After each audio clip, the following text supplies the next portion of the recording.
Good morning student, myself Sandeep Singhal. मैं आज का वेलकम करता हूँ how to perfect in physics.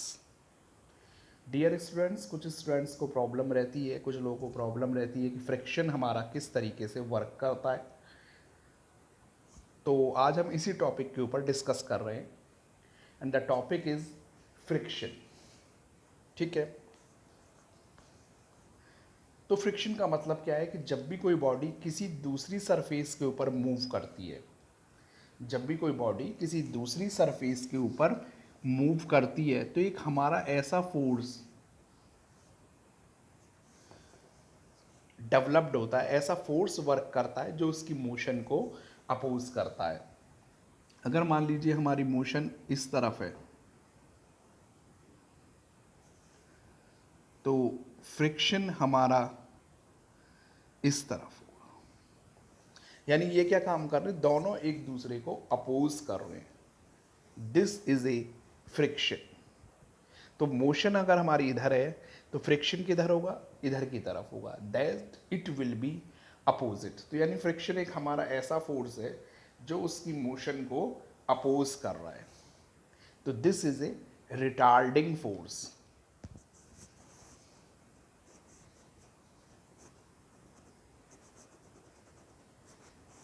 This is a retarding force.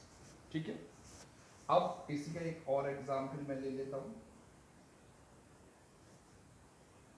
कि अगर हमारी मोशन दिस वे है तो फ्रिक्शन क्या होगा हमारा, इधर की तरफ। तो यानी एक ऐसा रिटार्डिंग फोर्स जो उसकी मोशन को हमेशा अपोज करे। This is force of friction. अब फोर्स ऑफ फ्रिक्शन किसी सरफेस पे किस तरीके से वर्क करेगा देखते हैं। ये हमारी सरफेस है, इसके ऊपर बॉडी मूव कर रही है, तो this is the force of friction. This is a normal force. ये क्या हो गया, हमारा नॉर्मल फोर्स हो गया। और ये वाला जो होगा this is a force of friction. ठीक है, जो इस टाइप से उसे मूव करा रहा है। और अब मैं अगर इसी का अपोजिट देखूं तो ये क्या हो गया मेरा force, and this is force of friction.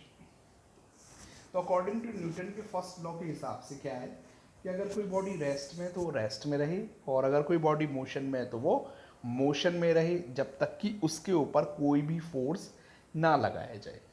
तो इस हिसाब से तो अगर बॉडी चल रही है तो वो चलती रहती, लेकिन प्रैक्टिकली ऐसा नहीं होता। अगर हम सेम फोर्स लगा रहे हैं तो कुछ डिस्टेंस जो अप्लाइड फोर्स का इफेक्ट है उसे कवर करने के बाद क्या होती है, वो बॉडी स्लाइटली रुकना शुरू हो जाती है ऐसे।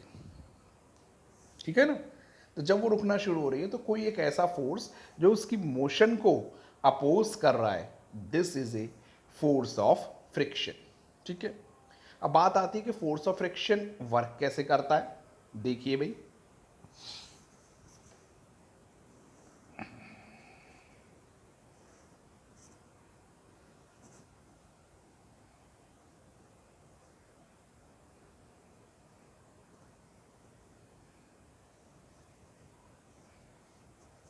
ये जो है हमारा दिस इज एपिरेंट एरिया,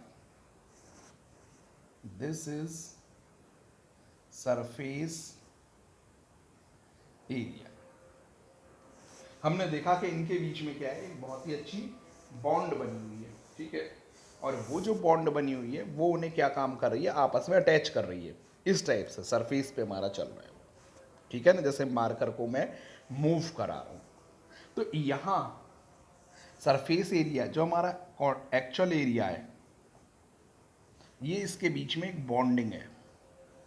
और जब ये इस टाइप से आगे स्लाइड होगी ऐसे, जब ये आगे की तरफ स्लाइड होगी तो क्या होगा कि ये बॉडी जो है, इनके बीच में जो बॉन्ड बनी हुई है वो बॉन्ड टूट जाएगा। और वो बॉन्ड टूटने की वजह से क्या होगा कि हमारा जो फ्रिक्शन है वो वर्क करना शुरू करेगा। ठीक है, तो वो उसकी मोशन को क्या कर रहा है, अपोज कर रहा है, वो उसकी मोशन को अपोज कर रहा है। इस टाइप से बॉडी हमारी स्लाइड हो रही है, ठीक है ना। तो उसमें क्या है कि वो उसकी मोशन को जो है अपोज कर रहा है, और जब वो मोशन को अपोज करेगा तो क्या होगा, हमारे जो ब्रेक्स हैं दैट इट विल अप्लाइड, और उसकी जो मोशन है, उसकी जो एक्चुअल मोशन है वो हमारी वहीं की वहीं रुक जाएगी। जैसे अक्सर हम ब्रेक लगाते हैं, तो ब्रेक लगाते क्या होता है, एक साथ गाड़ी नहीं रुकती, कुछ डिस्टेंस कवर करने के बाद रुकती है, यानी जो हमारा अप्लाइड फोर्स का इफेक्ट है उसे वो कम कर देती है, और उसके बाद वो जो है हमारी बॉडी रुकना शुरू हो जाती है, ठीक है। तो that is the main effect of the friction, जिसकी वजह से जब सरफेस के ऊपर रबिंग होती है, जब वो रगड़ होती है, तो इसकी वजह से हमारी जो है उसमें हीट प्रोड्यूस्ड होती है। तो कई बार हम अपनी हथेलियों को रब करते हैं इस टाइप से, तो उस कंडीशन में क्या है कि हमारे जो बाई फ्रिक्शन है उसकी वजह से उसमें हीट प्रोड्यूस्ड हुई, ठीक है। अब फ्रिक्शन के 3 टाइप होते हैं, स्टैटिक, लिमिटिंग और kinetic. This is static, limiting and kinetic, ठीक है। तो स्टैटिक फ्रिक्शन हमारा क्या है, अगर कोई बॉडी रेस्ट में तो उसके ऊपर हमारा जो फ्रिक्शन होगा, दिस इज स्टैटिक फ्रिक्शन, यानी अप्लाइड फोर्स और फोर्स ऑफ फ्रिक्शन आपस में इक्वल है। अब हमने थोड़ा सा अपना फोर्स बढ़ाया तो क्या हुआ, उसकी पोजीशन चेंज हुई, उसकी कंडीशन चेंज हुई, और बॉडी की एक्चुअल मोशन स्टार्ट होनी शुरू हो गई।